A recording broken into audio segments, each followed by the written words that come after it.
যে রমজান পাইল নিজের গুনাহকে মাফ করাইতে পারল না, কারণ রমজান এমন দামি মাস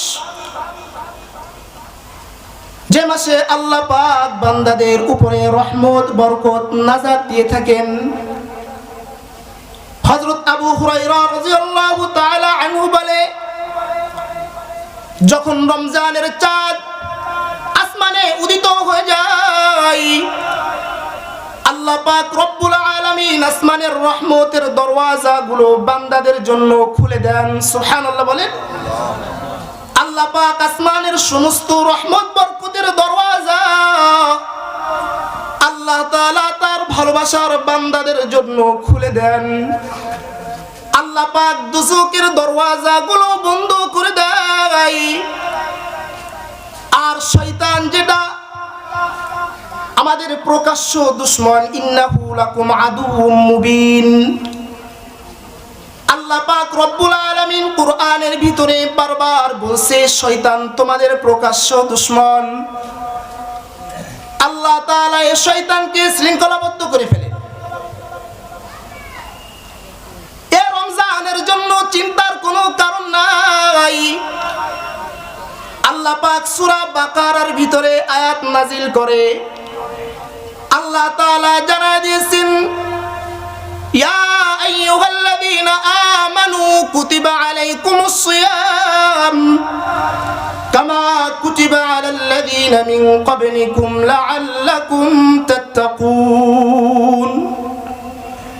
হে ঈমানদারগণ, তোমাদের উপরে আমি রমজানকে রোজাকে ফরজ করছি।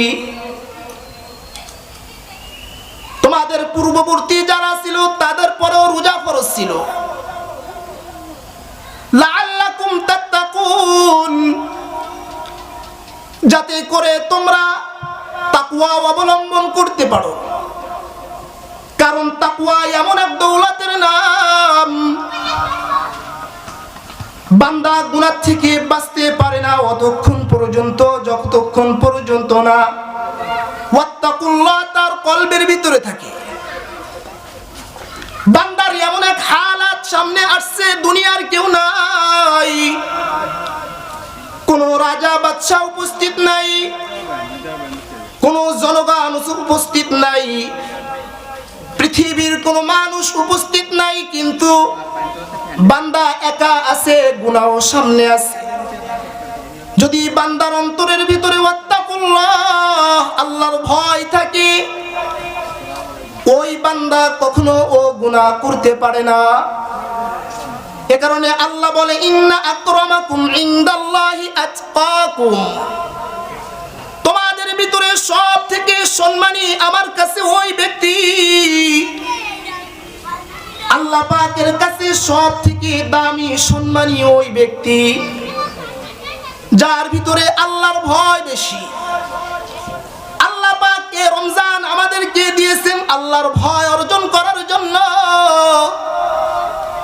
মুফাসসিরিন ইকরামের তাফসীরের ভিতরে লেখে আল্লাহ পাক, ইয়া আইয়ুহাল্লাযীনা আমানু কুতিবা আলাইকুমুস সিয়ামু কামা কুতিবা আলাল্লাযীনা মিন ক্বাবলিকুম লাআল্লাকুম তাত্তাকুন। এই আয়াত নাজিল করে আল্লাহ পাক নিজের বান্দাদেরকে পেরেশানি মুক্ত করছে। সুবহানাল্লাহ বলেন। কারণ তোমাদের প্রতি রোজাকে আমি ফরজ করছি, ভয় নাই, শুধু তোমাদের প্রতি ফরজ না, আমি আল্লাহ পূর্ববর্তী যারা গেছে তাদের প্রতিও রোজা ফরজ ছিল, ওয়াত্তাকুল্লাহ যাতে অর্জন করতে পারো। রমজানের রোজা সম্পর্কে আল্লাহ বারবার কোরআনের ভিতরে আয়াত নাজিল করছেন। আল্লাহ বলেন, আস-সাইমিনা ওয়াস-সাইমাতি ওয়াল-হাফিযিনা ফুরুজাহুম ওয়াল-হাফিযাতি ওয়াল-যাকিরিনা আল্লাহা কাসীরান ওয়াল-যাকিরাত আ'আদাল্লাহু লাহুম মাগফিরাতান ওয়া আজরান আযীমা।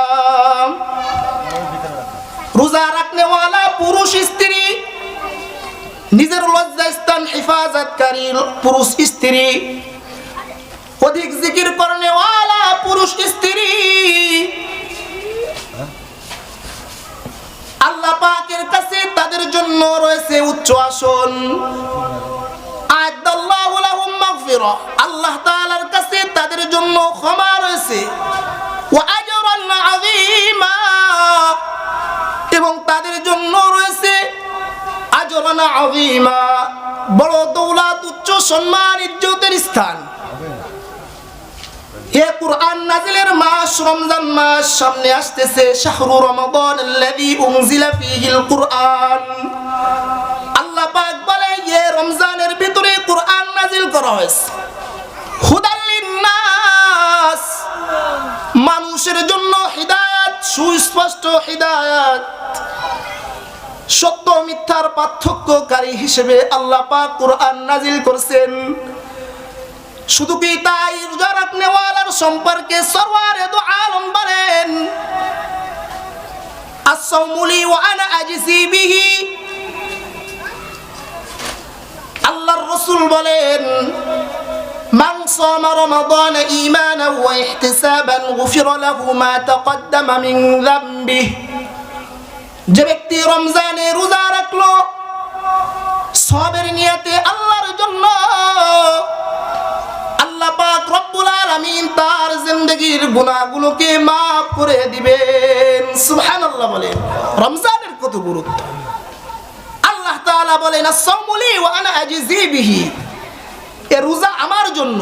বান্দা, অন্য অন্য ইবাদত সব তোমার জন্য, কিন্তু একটা ইবাদত যেটা আমার জন্য, এই রমজানের রোজা। তুমি এই রোজা রাখবা, ময়দানে মাহশারে এই রোজার পুরস্কার আমি নিজেই বান্দার হাতে তুলে দেব। সুবহানাল্লাহ। রমজান সম্পর্কে কিছু কথা বললাম, কারণ রমজান সামনের সপ্তাহে আমাদের কাছে চলে আসতেছে। আর একটা জুমা আছে, এই জুমাটার পরেই আমাদের কাছে রমজান। রমজান সম্পর্কে এই কারণে কিছু কথা আপনাদের শোনালাম, কিন্তু আমার মূল আলোচনার যে আয়াত আমি তেলাওয়াত করছি আপনাদের সামনে, সে আয়াতের ভিতরে বড় সুসংবাদ আল্লাহ দিয়েছেন। আল্লাহু আকবার।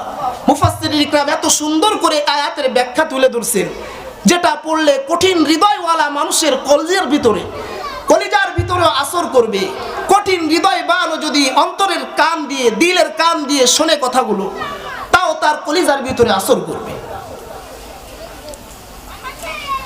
আল্লাহ পাক বড় সুন্দর করে এখানে বলছেন, মান আমিলা সালিহাম মিন যাকারিন আও উনসা।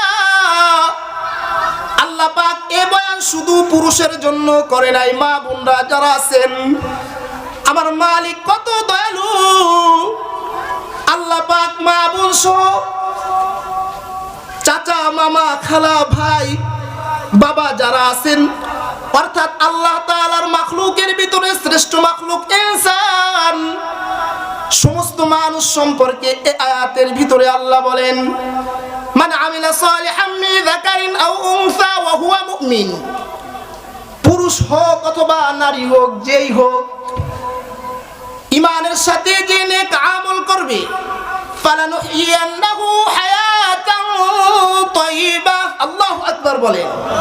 আমি আল্লাহ পবিত্র এক জিন্দেগি তাকে দান করব। ও ভাই, ও বোন, কোথায় গিয়ে তুমি শান্তি তালাশ করো? কোথায় গিয়ে তুমি শান্তির সন্ধানে আসো? আল্লাহ পাক বলে, আলা বিযিকরিল্লাহি তাতমাইন্নুল কুলুব। ও বান্দা, তুমি শান্তি কোথায় গিয়ে তালাশ করো?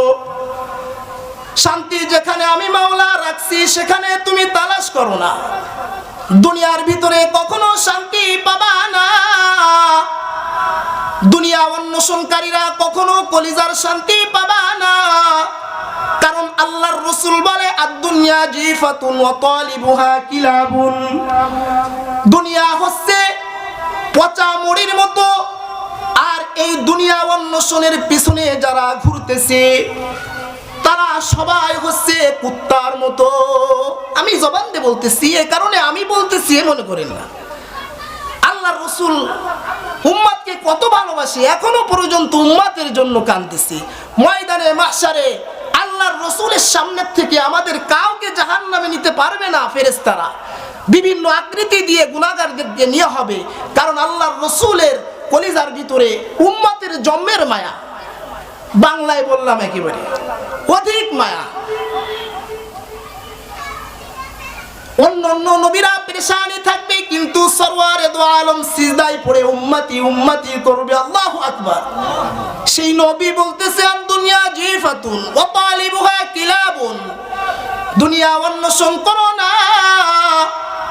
আল্লাহ পাক বলে আমি শান্তি রাখছি, আলা বিযিক্রিল্লাহি তাতমাইন্নুল কুলুব, তোমার কলবের শান্তি আসবে, দুনিয়া আখিরাতের শান্তি আসবে একমাত্র আল্লাহর স্মরণের মাধ্যমে। আল্লাহর স্মরণ যার যত বেশি, তার কলব তত তরুতাজা, তার কলবের ভিতরে প্রশস্ততা বেশি। এ কারণে মুফাসসিরিন ইকরাম তাফসীরের ভিতরে রাখে যে এই আয়াত এমন এক আয়াত, এমন একটি সুসংবাদময় আয়াত, যেখানে আল্লাহ পাক নারী পুরুষ উভয়ের জন্য সমান অধিকার দিয়েছেন। দুনিয়ায় যেমন সমান অধিকার নিয়ে দৌড়দৌড়ি করতেছি, বাড়াবাড়ি করতেছি, নারী বলে আমার সমান অধিকার, এ কারণেই তো সংসারে ঝামেলা বাঁধে, সংসারের ভিতরে ঝামেলা আসে, সমান অধিকার। কিন্তু আল্লাহ পাক জাযার ক্ষেত্রে, সওয়াবের ক্ষেত্রে নারী পুরুষ উভয়ের জন্য একদম ইনসাফ ভাবে এই একটি স্থানে মুফাসসিরিন ইকরাম বলে আল্লাহ পাক প্রতিদান দেওয়ার ক্ষেত্রে নারী পুরুষ উভয়কে সমান প্রতিদান দিবে। সুবহানাল্লাহ বলে।